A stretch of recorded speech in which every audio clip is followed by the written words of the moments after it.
Chapter number 12, Introduction to Acid and Base. Introduction of acid and acid and base म्हणजे काय? Acid म्हणजे बघा, आपण बरेचसे पदार्थ जे पाहतो, खातो वगैरे, ते बरेचसे पदार्थाची चव आपल्याला वेगवेगळी लागते. काही पदार्थ आंबट असतात, काही तुरट असतात, काही कळवट लागतात, तर काही गोड स्वीट असतात. तर याच्यामध्ये काही याच्यामध्ये ॲसिड प्रेझेंट असतं आणि काही याच्यामध्ये बेस प्रेझेंट असतो, म्हणून त्याची चव वेगवेगळी लागत असते. Can you tell? We consume many food items in our daily life, for example, lemon, tamarind, tomato, sugar, vinegar, salt, etc. Do all items taste similar? बघा, आपण आपल्या डेली लाईफमध्ये आपण निंबू खातो, हळद खातो, टोमॅटो खात असतात, शुगर तुम्ही खात असता, व्हिनेगार खात असतात, सॉल्ट खात असतात. तर या प्रत्येकाची चव सारखी आहे का? टेस्ट सारखी लागते का आपल्याला? नाही. प्रत्येकाची टेस्ट ही डिफरंट आहे. काहीची गोड आहे, काहीची आंबट आहे, काहीची कळवट आहे, काहीची तुरट आहे, काहीची खारट आहे. या पद्धतीने त्याची चव वेगवेगळी आहे. सेकंड आहे, write the taste of lemon, sugar, curd, lime, baking soda, amla, tamarind, raw mango, pomegranate, water, sugar, astringent, sweet, bitter, tasteless. मग बघा, तर काही आता हे जे दिलेले आहे तुम्हाला, lemon, sugar, curd, lime, baking soda, amla, tamarind, raw mango, pomegranate, water, याची चव कशी कशी लागते बघा? सोअर. सोअर म्हणजे काय? चवीला ती आंबट असणे. ॲस्ट्रिजंट, स्वीट, बिटर, टेस्टलेट. मग बघा, याच्यामध्ये लेमन घेतला, कर्ड घेतला, लाईम घेतलं, आमला घेतला, तर या सर्वांची टेस्ट कशी लागते आपल्याला? सोअर लागत असते. आपण जर ॲस्ट्रिजनमध्ये बघितलं तर हा प्रोमोग्रेनेट ची टेस्ट त्या पद्धतीने लागते. स्वीटमध्ये कोणता येणार पदार्थ याच्यामधला? तर स्वीटमध्ये दिलेलं नाही आहे, शुगर दिलेलं आहे, शुगर. ओके. नंतर आहे बिटर. बिटर म्हणजे कळवट लागणे. बेकिंग सोडा. बेकिंग सोडा कसा असतो? लागतो आपल्याला चवीला, कळवट लागत असतो. आणि टॅमॅरिंडसुद्धा कळवट लागत असते. आणि रॉ मँगो, खराब झालेला मँगो कसा लागतो? टेस्टलेस. त्याची टेस्ट लागत नाही, चवदार तो लागत नाही. अंडरस्टँड? नेक्स्ट आहे acid.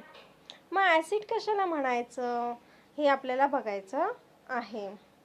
You will notice that some substances have sweet taste, some are bitter, some are sour or astringent. Lemon, tamarind, vinegar or amla like substance acquire sour taste due to presence of typical compound in them. Such a compound imparting sour taste are called acid. Acid are soluble in water and they are corrosive in nature. Animals and plants also possesses acid in them. बघा, acid जे आहे ते कसे असतात की त्यांना आपण notice केलं आपल्या दैनंदिन जीवनामधल्या जे पदार्थ आपण खातो किंवा आपण त्याच्यामध्ये ॲडिंग करत असतो भाजीला चव येण्यासाठी, तर त्या सर्वांची जर टेस्ट बघितली तर प्रत्येकाची टेस्ट वेगळी आहे. जसं की लेमन, टॅमॅरिंड, व्हिनेगार, आमला.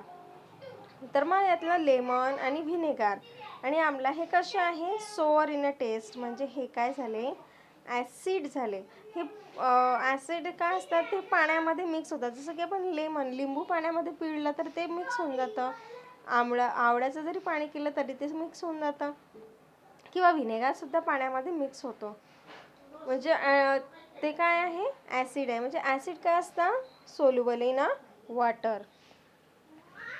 Animal and plants also possesses acid in them. आणि ॲनिमल्समध्ये आणि प्लांटमध्ये सुद्धा ॲसिड असतं. Acid present in foodstuff are called natural acid or organic acid. This acid being weak in nature are called weak acid. Some acid are strong in nature. They are causative, inflammatory, for example, sulfuric acid, hydrochloric acid, nitric acid. These acids are also called mineral acid. बघा, तर काही जे acid आहे ते म्हणजे natural acid असतात. फूडमध्ये जे प्रेझेंट आहे ते नॅचरल ॲसिड किंवा काही ऑर्गॅनिक ॲसिडसुद्धा त्याच्यामध्ये मिक्स केलेले असतात. आणि वीक ॲसिड कशाला म्हणतात, की जे ॲसिड जे आहे जे नॅच जे ॲसिड निसर्गाच्या मार्फत आपल्याला मिळालेले आहे त्या ॲसिडला वीक ॲसिड म्हणतात. मग काही जे ॲसिड आहे ते मग ते फॉर एक्झाम्पल कोणते आहेत ते, आणि काही जे आहे स्ट्रॉंग ॲसिड आहे. मग स्ट्रॉंग ॲसिड कोणते, तर बघा sulphuric acid, H2SO4, hydrochloric acid, nitric acid, हे काय झाले कॉन्सन्ट्रेटेड स्ट्रॉंग ॲसिड याला म्हणत असतात. These acid are also called minerals acid, आणि ह्या ॲसिडला मिनरल ॲसिड असे सुद्धा म्हणत असतात. The skin get burned when their concentrate solution falls on skin. Similarly, their vapors in inhale can be harmful to health. Strong concentrated acid are converted into their dilute acid by slowly adding them into water. Such dilute acid are less harmful than their corresponding strong acid. बघा, आणि हे जे strong acid आहे, जर याचा एखादा बुंद थेंब आपल्या स्किनवरती पडला तर आपली स्किन जळते आणि तात्काळ त्या ठिकाणी फोड येऊन जातो, आणि तो फोड जात नाही, तो कायमस्वरूपी त्याला हातावरती राहत असतो. बघा, किंवा ते कॉन्सन्ट्रेटेड ॲसिड जर खाली आपण जमिनीवर सांडलं गेलं तर त्या ठिकाणाहून बघा धूळ निघत असतो, धूर निघताना आपल्याला दिसतो. आणि हा कॉन्सन्ट्रेटेड ॲसिड जो आहे तो आपल्या हेल्थला, आपल्या शरीराला किंवा आपल्या नाकातोंडात सुद्धा जात असतो, आणि हा हानिकारक असतो. मग हे स्ट्रॉंग ॲसिड खूप हार्मफुल असतात. बघा, आम्ही ज्यावेळेस स्कूलला कॉलेजला होते त्यावेळेस माझ्या एका फ्रेंडच्या स्किनच्या वरती ते कॉन्सन्ट्रेटेड H2SO4 पडला होता, तर तिला जो फोड आलेला होता स्किनला तो गेलाच नाही, तो अजूनही जसाच्या तसाच आहे. आणि हे कायमस्वरूपी त्याचा डाग राहत असतो आपल्याला कॉन्सन्ट्रेटेड ॲसिडचा. म्हणून कॉन्सन्ट्रेटेड ॲसिड जे आहे ते हाताळताना केअरफुली हाताळलेले पाहिजे. If you taste dilute solution of baking soda, you will find it astringent, bitter substance having astringent or bitter taste and slippery to touch. For example, lime water CaOH2, baking soda NaHCO3, caustic soda NaOH, and soap are called bases. Bases are completely different from acid. Chemically, they have properties opposite to that of acids. They are also inflammatory to skin in their concentrated form. When know that distilled water is tasteless. Water is neither acidic nor basic. बघा, जसं आपण acid पाहिलं तसंच बेससुद्धा आहे. Base कसा आहे, हा चवीला कळवट लागत असतो, हा चवीला कळवट असतो, ॲस्ट्रिजंट किंवा बिटर असतो. पण हा सुद्धा जर कॉन्सन्ट्रेटेड बेस घेतला तर हा सुद्धा आपल्याला हानिकारक, म्हणजे हा सुद्धा खूप हानिकारक असतो आपल्याला सुद्धा.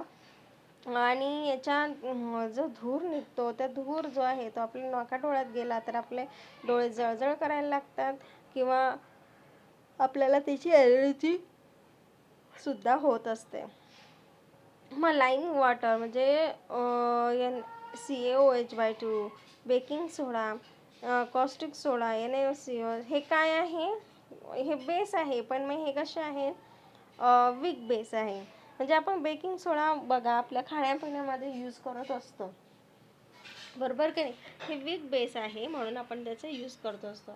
पण जे स्ट्रॉंग बेस आहे ते फक्त आपण केमिकली त्याचा यूज करत असतो, असं दैनंदिन जीवनात करत नाही. मग वॉटर जे आहे, पाणी जे आहे, डिस्टिल वॉटर घेतलं तर त्याची चव लागत नाही, ते टेस्टलेस असते. कारण काय, ते ॲसिडिकसुद्धा नाही किंवा बेसिकसुद्धा नाही, म्हणून ते तसं असतं. ओके, नेक्स्ट आहे indicator. So okay student, indicator we will see in a next video. Do you understand acid and base? Don't forget.